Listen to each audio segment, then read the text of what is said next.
উপরে যে আক্রমণটা এটা খুবই দুর্ভাগ্যজনক। উনি একটা জাতীয় পর্যায়ের নেতা, ওনার উপরে একটা আক্রমণটা খুবই দুর্ভাগ্যজনক। কিন্তু উনি তাড়াতাড়ি সুস্থ হয়ে যাক, আমরা সবাই আল্লাহর কাছে দোয়া করি।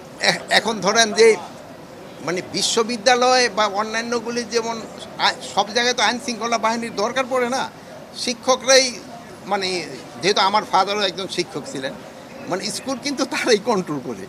যেমন ধরেন আমি এখানে এক ভাইরে দেখলাম, এখানে দেখতেছি না, যেমন আপনাকে সবাই বের হওয়ার জন্য বললো, আপনারা আস্তে আস্তে সবাই চলে আসলেন।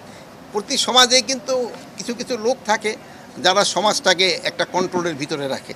তো এখানেও যেমন ধরেন আমাদের ইউনিভার্সিটিতে যারা শিক্ষকতা করতেছেন এখন ভিসিরা আছেন, তারা খুবই যোগ্য এবং খুবই লার্নেড মানুষ, এবং ছাত্ররাও তাদের মেনে চলে।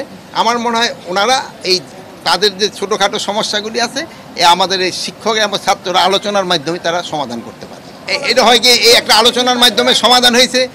এই অন্যান্য ছোটোখাটো দিয়ে একটা সমস্যা, ধরেন আমগো পরিবারেও তো অনেক সময় সমস্যা হয়, তারপরে ধরেন আমগো মুরব্বীরা বসে একটা আলোচনার মাধ্যমে সমাধান করে দেয়। চট্টগ্রামের যে ঘটনাটা জনতা এবং ওই যে ছাত্রদের যে এই সংঘর্ষের ঘটনা, এখানে অন্য কারো ইন্ধন আছে কিনা এটা আপনারা কিভাবে দেখেন? এটা অন্য কাছের ইন্ধন আছে কিনা এটা হয়তো ইনকোয়ারির মাধ্যমে হয়তো বের করা যাবে।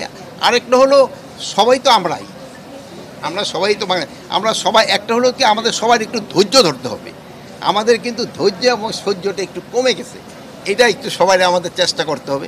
আমাদের একটু ধৈর্যশীল হতে হবে। আমরা যদি একটু ধৈর্য হই আমাদের অনেক সময়